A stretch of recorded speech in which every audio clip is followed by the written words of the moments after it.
இயேசு உங்களை நேசிக்கிறார். பிரியமானவர்களே, இந்த நாளில் ஆண்டவர் நம்மளோடு பேசும்படியாய் வேதத்திலிருந்து சில வசனங்களை கூட வாசித்து நாம் வாழ்க்கையில் கற்றுக்கொள்ளக்கூடிய கடைபிடிக்கக்கூடிய காரியத்தை ஆண்டவர் நம்மளோடு இடைவிடுவாராக.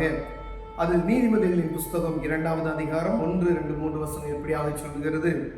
என் மகனே, நீ உன் செவியை ஞானத்திற்கு சாய்த்து உன் இருதயத்தை புத்திக்கு அமைய பண்ணும் பொருட்டு நீ என் வார்த்தைகளை ஏற்றுக்கொண்டு என் கட்டளைகளை உன்னிடத்தில் பத்திரப்படுத்தி ஞானத்தை வா என்று கூப்பிட்டு புத்தியை சத்தமிட்டு அழைத்து அதை வெள்ளியை போல நாடி புதையல்களை தேடுகிறது போல தேடுவாயாகில் அப்பொழுது கர்த்தருக்கு பயப்படுதல் இன்னதென்று நீ உணர்ந்து தேவனை அறியும் அறிவை கண்டடைவாய்.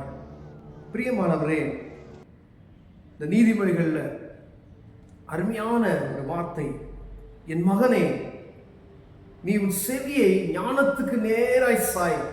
எதை சம்பாதிச்சாலும் புத்தியை சம்பாதித்துக்கொள் அப்படின்னு சொல்லப்படுகிறது. பிரியமானவர்களே, உன் புத்தியை, உன் இருதயத்தை புத்திக்கு அமைய பண்ணும் பொருட்டு, நம் இருதயம் ஞானத்துக்கு அமைய பண்ணும் பொருட்டு ஞானத்தை தேடணும்.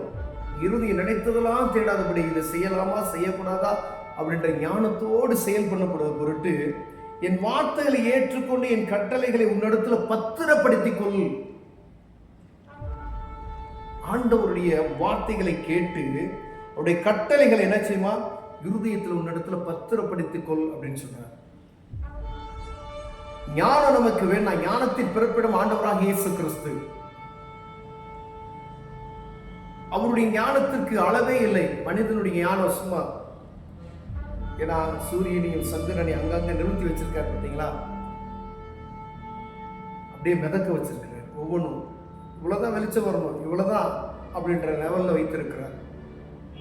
அப்ப அவர் எப்படிப்பட்ட தெய்வமா இருப்பார் பார்த்துங்க. அப்ப அவருடைய கட்டளைகளை உன் இருதயத்தில் நீ பத்திரப்படுத்து.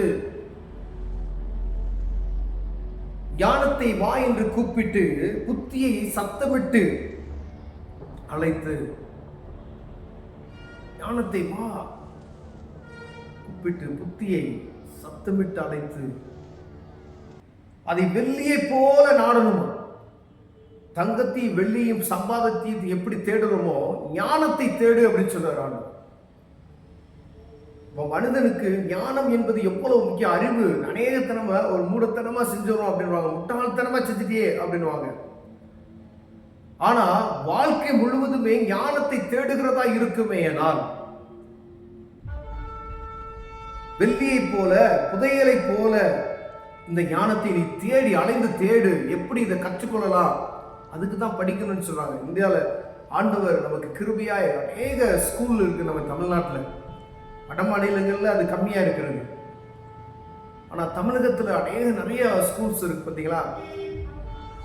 ஜனங்களுக்கு அறிவை கூட்டு கொண்டே இருக்கிறார்கள் பிரியமானவர்கள். ஆனா ஒரு மனிதன் அறிவடைவிடாதபடிக்கு என்னென்ன செய்ய முடியுமோ இந்த பூமியில இருக்கக்கூடிய மனிதர்கள் செஞ்சுக்கிட்டே தான் இருப்பாங்க. நீ புத்தி உனக்கு வந்துருச்சு, தெரிஞ்சிச்சு அப்படின்னா உன்னை ஏமாற்ற முடியாது என்பதை இந்த உலகம் அறிந்திருக்கிறது. ஆனா ஆண்டவர் சொல்லுகிறார், இது உலகத்தில் உன்னை ஏமாத்துறதுக்கான காரியங்கள் இது வேறு. அந்த ஞானத்தை நீ தெரிந்து கொண்டால் நீ புத்திமானாய் மாறுவாய். உன்னை யார் ஒருவனை ஏமாற்ற முடியாது என்பதை நீ அறிந்து கொள்ளலாம். ஆனா ஆண்டவர் சொல்கிறார், இந்த புத்தியை நீ தேடி புதையல் தேடுகிறது போல அதை நாடுவையாகில் அப்பொழுது கர்த்தருக்கு பயப்படுதல் இன்னதென்று நீ அறிந்து உணர்ந்து தேவனை அறியும் அறிவை கண்டடைவாய். அங்க ஞானத்தை நம்ம தேடணும் அப்படின்னு சொன்னா எதை தேடு, அதத்துல புத்தியை தேடுறதுக்கு நீங்க வெள்ளியும் பொண்ணும் தேடுறது போல, புதையலை தேடுகிறது போல, ஒரு புதையல் கிடைச்சுன்னா எவ்வளவு இதா இருக்கும் அந்த போல. அப்படின்னா அப்பொழுது கர்த்தருக்கு பயப்படுதல் இன்னதென்று நீ உணர்ந்து தேவனை அறிவை கண்டடைவாய். உலகத்துல நமக்கு மேன்மையானது ஞானம். ஞானம் இருந்தால் மாத்திரமே தெய்வத்தை அறிந்து கொள்ள முடியும் என்று வேதம் சொல்லுகிறது. பிரியமானவர்களே, அந்த ஆண்டவரை அறிகிற உணர்வு நமக்குள் வரணும். ஞானத்தை வா என்று கூப்பிட்டு சத்தமிட்டு அழைத்து அதை நம்ம அதை கூப்பிடுவோம், அதை தேடணும் அப்படின்னு சொன்னா ஆண்டவரை அறிகிற ஞானம் நமக்குள்ள வரும். அநேக பேர் நம்ம கிறிஸ்தவர்களாக இருக்கிறோம், ஆனா ஆண்டவரை அறிந்திருக்கிறது எவ்வளோ? ஆண்டவரை எப்படி அறிந்து வைத்திருக்கிறோம்? ஏதோ சிலுவையில மரித்தார், சிலுவையை பார்த்தா கிறிஸ்தவங்க அப்படின்றதா இருக்கிறதா? இல்லை இவர் சர்வ வல்லமையுள்ள தேவனை வழிபடுகிறார்கள் என்ற எண்ணம் இருக்கிறதா? இப்படி நம்ம ஆண்டவரை தெரிந்து வைத்திருக்கிறோம் என்பதை அறியும்படிக்கு ஞானத்தை நம்ம தேடணும் அப்படின்னு சொன்னா, வேத புத்தகத்தை வாசித்தோம் அப்படின்னு சொன்னா, தேடி தேடி தேடி ஆண்டவரை கண்டுபிடிக்குமானால் அந்த உணர்வின் ஆவி எனக்குள் உண்டாகும். அப்பொழுது நீ கர்த்தரை கண்டடைவாய் என்று சொல்லுகிறது. இந்த ரட்சிப்பின் அனுபவத்தை நீ பெற்றுக்கொள்ள முடியும். ஒவ்வொரு மனிதனுக்கும் ஆண்டவர் ஒரு நாட்கள் சம்பாதிக்கிறதுக்கு ஒரு நாள், அதே போல இந்த புத்தியை தேடினா ஆண்டவரை அறிகிற ஞானத்தை நமக்கு என்ன செய்வார்? ஆண்டவர் கொடுப்பார். ஒருவேளை நம்ம கால தாமதம் பண்ணிக்கிட்டே இருந்தோம் அப்படின்னு சொன்னா அந்த ஞானத்தை தேடாதபடிக்கு ஏதோ வந்தோம் போனோம் அப்படின்றது மாதிரி அல்ல. வேதத்தை வாசித்து ஆண்டவரை அறிகிற உணர்வுள்ள இருதயத்தை எனக்கு தாங்க அப்படின்னு சொல்லி கேட்போமாயினால் ஆண்டவர் அந்த கிருபையை நமக்கு தருவார். பிரியமானவர்களே, எதை தேடுறோமோ இல்லையோ அறிவை தேடிக்கொள்ளணும், ஞானத்தை தேடிக்கொள்ளணும். ஞானத்தின் பிறப்பிடம் யாரு? இயேசு கிறிஸ்து.